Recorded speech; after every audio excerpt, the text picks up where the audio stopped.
Hi hello नमस्कार. मी आरती माझ्या चॅनलमध्ये तुमचं खूप स्वागत करते. श्री स्वामी समर्थ. आणि ही बघा अशी टेम्पटिंग अशी भाजी आवडली का तुम्हाला? तर चला नक्कीच आपण सुरुवात करूया. 2 चमचे तेल घेतले, फोडणीत मोहरी आणि कढीपत्ता आणि बारीक चिरलेला टमॅटो टाकला आहे. 1 टमॅटो मोठ्या साईजचा. आणि हे सगळं छान परतत असताना की नाही 2-3 पाकळ्या लसूण छान ठेचून घेऊन टाकायचं आहे. आणि याच्यानंतर चवीनुसार मीठ ॲड करायचं आहे.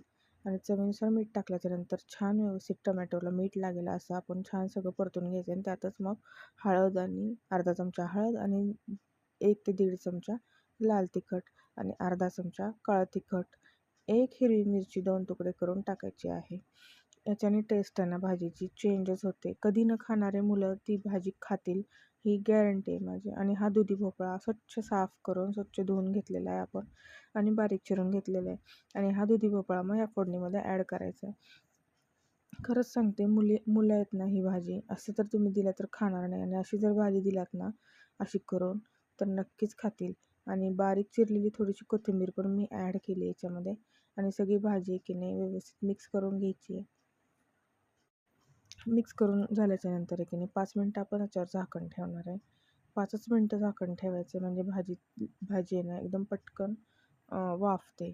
आणि ही भाजी जास्तीत जास्त 10 मिनटात होणारी भाजी. एवढ्या लवकर भाजी होते ना.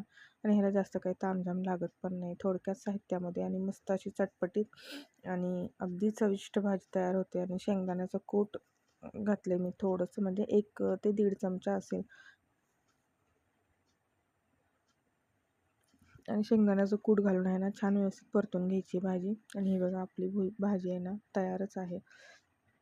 सुरुवातीला शेंगदाण्याचं कूट घातलं ना ते भांड्याला खाली चिटकतं आणि मग भाजी व्यवस्थित होत नाही. आणि बघा आपली अशी टेम्पटिंग अशी भाजी तयार आहे. मी वरून थोडेसे तीळ टाकलेत कारण मुलांना छान वाटावीत खायला म्हणून. आणि टिफिनला ही भाजी दिली आज त्यांच्या. तर कसं वाटलं आजचा रेसिपीचा मिनी ब्लॉग नक्कीच सांगा. धन्यवाद.